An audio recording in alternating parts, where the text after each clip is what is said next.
ఇందిరమ్మ రాజ్యం ప్రజా పాలన అని చెప్పుకొచ్చి అధికారంలోకి వచ్చిన కాంగ్రెస్ పార్టీ వాళ్ళ ప్రభుత్వంగా ఏర్పడిన తర్వాత ఎవరైతే ప్రశ్నిస్తారో జర్నలిస్టులు కావచ్చు, అది ప్రజా సంఘాల నాయకులు కావచ్చు, ఎవరైతే ప్రజా సమస్యల్ని ప్రస్తావిస్తారో ప్రభుత్వం వాటిపైన నేరుగా సమాధానం చెప్పాలని ఎవరైతే డిమాండ్ చేస్తారో వాళ్ళని టార్గెట్గా వాళ్ళపైన కేసులు పెట్టడం, వేధించడం, గట్టిగా మాట్లాడితే ఏకంగా భౌతిక దాడులకు దిగడం అనేది చాలా సర్వసాధారణంగా కనిపిస్తోంది.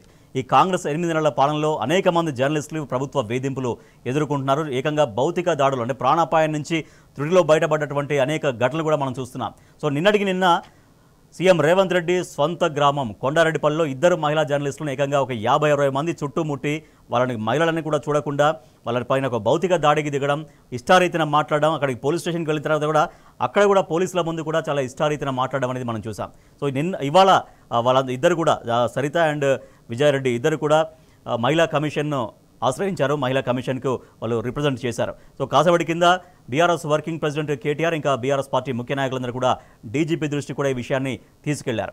రైట్, ఇద్దరు మా ప్రతినిధులు ఉన్నారు, లివిల్ రెడ్డి అండ్ మహేష్. ఎస్ లివిల్, మనం చూస్తున్నాం ఎవరైతే ప్రశ్నిస్తారో, ఎవరైతే గట్టిగా గలమెత్తుతారో వాళ్ళపైన అటాక్స్ చూస్తున్నాం, కేసులు చూస్తున్నాం, ఇంకా గట్టిగా చేస్తే ఏకంగా భౌతిక దాడులకే దిగి భయభ్రాంతులకు గురి చేస్తున్నటువంటి పరిస్థితి మనం చూస్తున్నాం. సో ఎందుకు జర్నలిస్టులుగా ఇదే పరిస్థితి ఎదుర్కోవాల్సిందేనా ఈ రాష్ట్రంలో, ఈ ప్రభుత్వంలో? ఏమంటున్నారు జర్నలిస్టులందరూ కూడా, ఏమంటున్నారు జరుగుతున్నటువంటి దాడులకు సంబంధించి? ఏదైతే ఇవాళ రాష్ట్రంలో కాంగ్రెస్ ప్రభుత్వం వచ్చి 8 నెలలు పూర్తవుతుంది. ఈ నేపథ్యంలో ఎక్కడ చూసినా ఇందిరమ్మ రాజ్యం మార్క్ పాలన స్పష్టంగా కనిపిస్తుంది. గతంలో ఏ విధంగా అయితే గత తెలంగాణ రాష్ట్ర సాధన కోసం ఉద్యమం జరిగినాడు ఏ విధంగా అయితే దాడులు జరిగినాయో ఆనాడు జర్నలిస్టుల మీద కావచ్చు, ఇతర ప్రజా సంఘాల మీద కావచ్చు, ఇతర విద్యార్థి సంఘాల మీద కావచ్చు, ఆనాడు జరిగిన దాడులు కూడా ఇవాళ పునరావృతం అవుతున్నట్టు మనకు స్పష్టంగా అర్థమవుతుంది. ఇవాళ ప్రశ్నిస్తే పాపమన్న చందంగా ఇవాళ ప్రభుత్వం వ్యవహరిస్తున్న తీరు మనకు స్పష్టంగా కనిపిస్తుంది.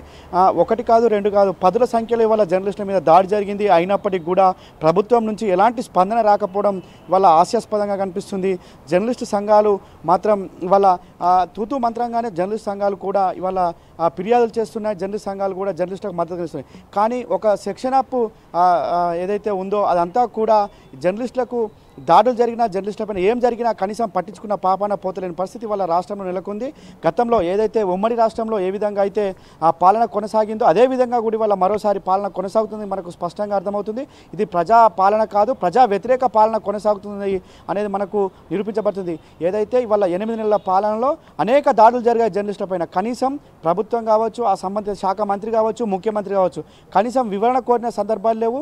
అసలు అలాంటి ఏం చేసిన సందర్భాలు ఇవాళ ఎక్కడా లేవు. కానీ ఖచ్చితంగా ఇవాళ ప్రజాపాలన పేరు మీద ప్రశ్నించే వారిపై దాడులు మాత్రం స్పష్టంగా కనిపిస్తున్నాయి. దాడులే వారికి పరమావధిగా కూడా కనిపిస్తున్నాయి. అంతేకాకుండా ఇవాళ ఏదైతే మీరు అన్నట్టు చిల్కా ప్రవీణ్ కావచ్చు, శంకర్ కావచ్చు, ఇద్దరి మీద దాడులు జరగలేదు. చాలామంది జర్నలిస్టుల మీద, నేషనల్ మీడియాకు సంబంధించిన జర్నలిస్టుల మీద కూడా దాడులు జరిగినాయి. వాళ్ళపైన దాడులు జరిగితే ఏకంగా జాతీయ మీడియాకు సంబంధించిన బార్కర్ ఒక సీనియర్ జర్నలిస్టు, ఆమె వరల్డ్ వైడ్గా ఫేమస్ జర్నలిస్టు, ఆమె మీద కూడా దాడి జరిగినట్టు స్వయంగా ఆమె ట్విట్టర్లో పెట్టింది. అయినప్పటికీ కూడా ప్రభుత్వంలో ఎలాంటి చలనం లేదు. పార్లమెంట్ ఎన్నికల నేపథ్యంలో ఒక ముఖ్యమంత్రిని ఇంటర్వ్యూ చేద్దామని వచ్చాను, ఇంటర్వ్యూ చేసే సమయంలో కాంగ్రెస్ గుండాలు నా పైన పడ్డారు, మిస్బిహేవ్ చేశారు అని చెప్పి ట్విట్టర్ వేదిక పెట్టిన కనీసం ఇప్పటి వరకు కూడా దానిపై ప్రభుత్వం నోరు మెదపలేదు. కనీసం ప్రభుత్వ పెద్దలు కూడా ఆ దిశగా ఎందుకు జరిగిందని ఆలోచన చేయలేదు. కనీసం పార్టీ పరంగా కూడా కాంగ్రెస్ పార్టీ ఆలోచన చేయలేదు. తర్వాత ఏదైతే రాష్ట్రంలో అధికారంలోకి వచ్చే ముందు ఇచ్చిన హామీలపైన ప్రశ్నిస్తున్న ప్రతి ఒక్కరిపైన కూడా ఇవాళ దాడులు జరుగుతున్న తీరు మనం చూస్తూ వస్తున్నాం. ఎవరైతే ప్రజాపాలన అని చెప్పినారో ప్రజాపాలన కాదు, ఇవాళ ఖచ్చితంగా ప్రజా నిర్బంధ పాలన కొనసాగుతుంది అనేది కూడా మరోసారి స్పష్టమైంది. ఇవాళ తెలంగాణ వ్యాప్తంగా కూడా జర్నలిస్టులపైన కావచ్చు, ఇటు ప్రజా సంఘాలపైన కావచ్చు, ప్రశ్నిస్తున్న ప్రజాప్రతినిధులపైన కూడా దాడులు జరుగుతున్నాయి. మొదటగా వారిపైన కేసులు నమోదు చేపిస్తారు. కేసులు నమోదు తర్వాత వారు అప్పటికి కూడా వెనుకడుగు వేయకపోవడంతో వారిపైన భౌతిక దాడులు చేపించే పరిస్థితి ఇవాళ రాష్ట్రంలో నెలకొంది. దీనికి ఉదాహరణగానే ఇవాళ అనేక చోట్ల కూడా ఏవైతే గత కాంగ్రెస్ పార్టీగా ఆనాడు ఇచ్చిన హామీలను నిలదీసిన నేపథ్యంలో సమస్యలను అడిగిన వారిపై అనేక కేసులు పెడుతున్న పరిస్థితి వల్ల రాష్ట్రంలో నెలకొంది. ఇవాళ ఏదైతే ప్రజాప్రతినిధులను కాదు, ఇవాళ జర్నలిస్టులను కాదు, ప్రతి ఒక్కరిని కూడా కేసులు పెట్టి ఇబ్బందులకు గురి చేస్తున్న పరిస్థితి వాళ్ళ రాష్ట్రంలో నెలకొంది. అయితే ఇవాళ రుణమాఫీకి సంబంధించి గొప్పలు చెప్పిర్రు. ఒకేసారి 2 లక్షల రుణమాఫీ మేము చేస్తామని డిసెంబర్ 9 నాడే చేస్తామని చెప్పిర్రు. ఆ 2 లక్షల రుణమాఫీ చేయలేదు.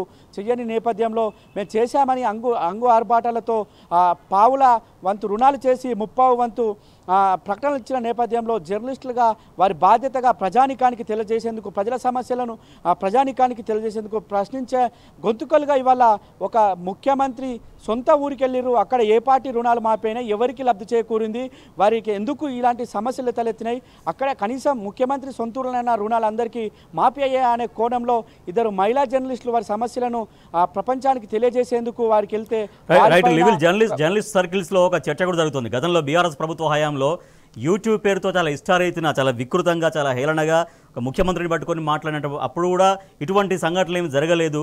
బట్ ఇవాళ కొంచెం ఇష్యూ బేస్డ్గా మాట్లాడితే ఈ స్థాయిలో దాడులు, అటాక్స్ జరుగుతున్నాయి అనేది గతాన్ని కంపేర్ చేసి కూడా గుర్తు చేస్తున్నారు చాలామంది జర్నలిస్టులు. ఎగ్జాక్ట్లీ ఏదైతే గత 10 సంవత్సరాల కాలంలో జర్నలిస్టులు స్వేచ్ఛగా ఉండేవారు, ప్రశ్నించే గొంతుకలుగా ఉండేవారు, ప్రతిదాన్ని కూడా ప్రశ్నిస్తూ ముందుకు సాగేవారు. కానీ ఆనాడున్న బీఆర్ఎస్ ప్రభుత్వం కేసీఆర్ ముఖ్యమంత్రిగా ఉన్నప్పుడు కనీసం ఎవరిని కూడా ఏమన్నా పాపన పోలేదు. ఆనాడు ఇవాళ అనేక మంది ఆనాడు ప్రభుత్వానికి వ్యతిరేకంగా రాసిన వారు, ఆనాడు ప్రభుత్వాన్ని ప్రశ్నించిన వారు ఇవాళ అదే ప్రభుత్వాన్ని కూడా ప్రశ్నిస్తున్నారు. కానీ ఆనాడు ప్రభుత్వాన్ని ప్రశ్నించిన వారిని ఎవరిని కూడా ఏమనని ఆనాటి ప్రభుత్వం ఇవాళ ప్రశ్నిస్తే పాపమన్న చందంగా ఇవాళ ఉన్న ప్రభుత్వం వివరిస్తుంది. ఎందుకంటే వాళ్ళు చేసేటివి లేదు. ఆనాడు చేసినవి గొప్పగా చెప్పుకొని గల్లెగరేసే ప్రభుత్వం ఆనాడు ఉంది. ఇవాళ చేసినవి కాదు, చెయ్యనివి చెప్పుకొని ప్రకటనలకు మాత్రమే పరిమితమైన ప్రభుత్వం ఇవాళ ఉండడమే దీనికి కారణమని కూడా ప్రధానంగా చర్చ జరుగుతుంది. అంతేకాదు ఇవాళ ఆనాడు ఏమైనా జర్నలిస్టులపైన కావచ్చు, ఎవరిపైన ప్రముఖులపైన ఏదైనా జరిగితే వెంటనే ఆనాడున్న ప్రభుత్వం చర్యలు తీసుకోవాలని స్వయంగా ఆనాటి ముఖ్యమంత్రి కావచ్చు, ఆనాడున్న ఐటీ శాఖ మంత్రి స్వయంగా డీజీపీని కోరడం కావచ్చు, ఆనాడు పోలీస్ అధికారులను కోరి వాళ్ళపైన చర్యలు తీసుకోవాలని చెప్పిన పరిస్థితి ఆనాడు ఉండే. కానీ వాళ్ళ కనీసం మంత్రులు కావచ్చు, ముఖ్యమంత్రి కావచ్చు, ఎవరు కూడా ఎవరికి ఎన్ని బహిరంగంగానే జరిగినా కనీసం పట్టించుకున్న పాపన పోతలేరు. వారికి కనీసం మద్దతుగా కాదు, కనీసం ధైర్యం చెప్పే పరిస్థితి కూడా ఇవాళ కాంగ్రెస్ ప్రభుత్వం లేదనేది మనకు స్పష్టంగా అర్థమవుతుంది. జర్నలిస్ట్ సర్కిల్లో కూడా ఇదే చర్చ జరుగుతుంది. ఆనాడు ఎందుకు ఆనాటి ప్రభుత్వం ఎంత స్వేచ్ఛగా ఇచ్చింది జర్నలిస్టులకు, ఇవాళ ఎందుకు ఇంత మూర్ఖత్వంగా వ్యవహరిస్తుంది అనేది కూడా ఇవాళ ప్రధానంగా చర్చ జరుగుతుంది. అంతేకాకుండా ఆనాడు అనేక యూట్యూబ్ ఛానల్ పుట్టుకొచ్చాయి. ఆనాడు అనేక మంది కూడా జర్నలిస్టుగా వారికి వారే జర్నలిస్టుగా చెప్పుకొని అనేక వార్తలు రాశారు. కానీ ఆనాడు ఎవరిని ఏమన్నా పాపన వాళ్ళు. కానీ వాళ్ళ అసలు సీనియర్ జర్నలిస్టులు అయినప్పటికీ ఒక ప్రభుత్వాన్ని ప్రశ్నించేందుకు కాదు, ప్రజల సమస్యలను ప్రపంచానికి తెలియజేసేందుకు వెళితే కూడా దాడులు జరుగుతున్నాయి. దాడులు జరగడం ఒకటే కాదు, ఇవాళ ట్విట్టర్ వేదికగా అనేకంగా వారిని ఒక మహిళా జర్నలిస్టులను పట్టుకొని ఇష్టారీతిన పోస్టులు పెట్టడం కావచ్చు, అసభ్యకరమైన పదజాలం వాడడం కావచ్చు, ఇవన్నీ చూస్తుంటే కనీసం ఇవాళ జర్నలిస్టులకు జరిగేది ఇదేనా అని చెప్పేసి కూడా భావిస్తున్న పరిస్థితి. సొంతంగా సీఎం స్వగ్రామం కొండారెడ్డిపల్లిలో చాలా అటువంటి ఘటన చూసాం. ఇద్దరు మహిళా జర్నలిస్టులు రుణమాఫీ జరగలేదు, సరే జరిగిన వాళ్ళది మేము చూపెడతాం, జరగని వాళ్ళది కూడా చూపెడతాం అని చెప్పారు. అటువంటి వాళ్ళను ఎట్లా వేధించారో మనం చూసాం. ఒక 50-60 మంది చుట్టూ రౌండ్ చేయడం, వాళ్ళని చాలా ఒక పరుష పదజాలంతో వాళ్ళతో మాట్లాడడం, వాళ్ళ డివైజెస్ అని లాక్కోవడం, ఇవన్నీ చూసాం. సో ఇవాళ ఫైనల్గా వాళ్ళైతే మహిళా కమిషన్ ఆశ్రయించారు. కమిషన్ నుంచి కూడా ఎస్పీకి ఆర్డర్స్ వెళ్ళినట్టున్నాయి. సో ఫర్దర్గా ఏం చేయబోతున్నారు ఆ మహిళా జర్నలిస్టులతో పాటుగా జర్నలిస్ట్ సంఘాలు ఏమైనా ఒక మీటింగ్ ఏర్పాటు చేసుకొని ఏదైనా కార్యాచరణ లాంటిది ఏమైనా తీసుకునే అవకాశం ఏమైనా ఉందా? అట్లాంటి టాక్ ఏమైనా నడుస్తుందా? ఇప్పటికైతే నిన్న జరిగిన దాడి కావచ్చు, మొన్న గతంలో ఉస్మాన్ యూనివర్సిటీలో ఒక ప్రముఖ ఛానల్కి సంబంధించిన జర్నలిస్ట్ పైన దాడికి సంబంధించి కావచ్చు, అంతకుముందుకు జరిగిన జర్నలిస్టుల దాడికి సంబంధించి అన్నిటిపైన కూడా ఇప్పటికీ కూడా కొంతమంది జర్నలిస్ట్ సంఘాల సంబంధించిన వారు మాత్రమే జర్నలిస్టులకు పాస్టర్గా నిలుస్తున్నారు. వారికి మరింత భరోసానిచ్చే విధంగా ఉన్నారు తప్ప మిగతా జర్నలిస్టులు ఎవరు కూడా ఆ దిశగా ఆలోచించట్లేదు. వారికి జరిగింది మాకేంది అనే ఆలోచనలో ఉన్నారు తప్ప ఇప్పటికి కూడా ఎలాంటి జర్నలిస్ట్ సంఘాలు ఒకటి రెండు జర్నలిస్ట్ సంఘాలు తప్ప ఇప్పటి వరకు కూడా ఎవరు కూడా స్పందించిన పాపన పోలేదు. అంటే ఉమ్మడి రాష్ట్రంలో కూడా ఇదే తరహా జరిగింది. ఇప్పుడు మరోసారి కూడా అదే విధంగా జరుగుతున్న పరిస్థితి మనకు స్పష్టంగా అర్థమవుతుంది. అయితే ఇప్పటికైతే ఇటు TUWJ అల్లం నారాయణ ఆధ్వర్యంలోని సంఘం కావచ్చు, ఇతర సంఘాలు మద్దతు తెలిపాయి. ఇటు మహిళా కమిషన్ను కలిశాయి. వారు అక్కడ ఫిర్యాదు చేశారు. అనంతరం డీజీపీ కార్యాలయానికి వెళ్ళి అక్కడ కూడా ఫిర్యాదు చేశారు.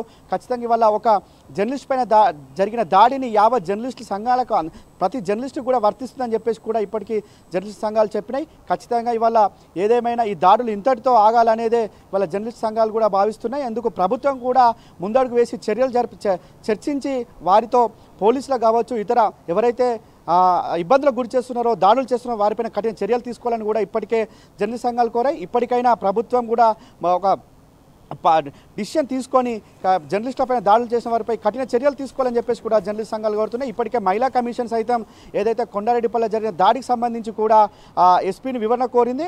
వారిపై త్వరితగతిన చర్యలు తీసుకొని నివేదిక కూడా సమర్పించాలని చెప్పేసి కూడా మహిళా కమిషన్ అక్కడ ఎస్పీని వివరణ కోరింది. ఈ నేపథ్యంలో ఇప్పటికైనా డీజీపీ కూడా ఎవరైతే నిన్న బాధితులను అంటే జర్నలిస్టులపైన దాడులు చేశారో వారిని ఖచ్చితంగా గుర్తించి వారిపైన కఠిన చర్యలు తీసుకోవాలి. ఇలాంటి చర్యలు పునరావృతం కాకుండా ఉండాలంటే కఠినంగా శిక్షించాలని చెప్పేసి కూడా జర్నలిస్ట్ సంఘాలంతా కూడా చెప్తున్న పరిస్థితి కనిపిస్తుంది. ఇప్పటికైనా జర్నలిస్టులపైన దాడులు ఆపకపోతే ఖచ్చితంగా యావత్ దేశానికి ఇవాళ తెలంగాణ అన్నపూర్ణగా ఉంది. తెలంగాణ ఒక రోల్ మోడల్గా ఉంది. ఇలాంటి తెలంగాణ పరువు పోతుంది, రాష్ట్ర ప్రభుత్వం పరువు పోతుంది. జర్నలిస్టులపైన దాడి అనేది ఖచ్చితంగా ఒక ఏమమైన చర్యగా ఇవాళ నిన్న జరిగిన 2 మహిళా జర్నలిస్టులకు సంబంధించిన దాడి ఏదైతే ఉందో యావత్ నేషనల్ మీడియా జర్నలిస్టులు కూడా నిన్న ఖండించిన పరిస్థితి కనిపిస్తుంది. ఇప్పటికైనా ప్రభుత్వం ఆలోచించి దాడులు చేసిన వారిపైన కఠినంగా శిక్షించాలని చెప్పేసి కూడా జర్నలిస్ట్ సంఘాలు కోరుతున్న పరిస్థితి కనిపిస్తుంది. Rajesh right, thank you. Level ప్రశ్నిస్తున్న వారిపైన దాడులు జరుగుతున్నాయి. అయితే కేసులు లేదంటే డైరెక్ట్గా భౌతిక దాడులు జరుగుతున్నాయి. ఈ కాంగ్రెస్ ప్రభుత్వం అధికారంలోకి వచ్చినటువంటి 8 నెలల కాలంలో అనేక మంది జర్నలిస్టులు ప్రభుత్వాన్ని నుంచి వేధింపులు ఎదుర్కొంటున్నారు. లేదంటే బయట వాళ్ళ అనుచరులను పెట్టేసి డైరెక్ట్గా భౌతిక దాడులకు దిగడం అనేది మనం నిత్యకృత్యంగా మనం చూస్తున్నాం. నిన్నటికి నిన్న సీఎం రేవంత్ రెడ్డి సొంత గ్రామం కొండారెడ్డిపల్లిలో 2 మహిళా జర్నలిస్టుల పైన జరిగినటువంటి భౌతిక దాడి అనేది ప్రతి ఒక్కళ్ళు చాలా తీవ్రంగా ఖండించాల్సినటువంటి పరిస్థితి. ఇలా చేస్తే ఇంకా ప్రభుత్వం నుంచి ప్రభుత్వానికి సంబంధించి ఏమీ ప్రశ్నించొద్దా, అసలు ప్రభుత్వ లోపాలు ఎత్తి చూపొద్దా అన్నటువంటి సందేహాలు, అనుమానాలు కూడా వ్యక్తమవుతున్నాయి. సో ఈ మేరకు ఇవాళ మహిళా కమిషన్ను కలిశారు. అలాగే డీజీపీ కూడా కంప్లైంట్ చేశారు. సో ఫర్దర్గా ఇటువంటి దాడులు అనేది జరగొద్దనేది కోరుకుంటున్నారు.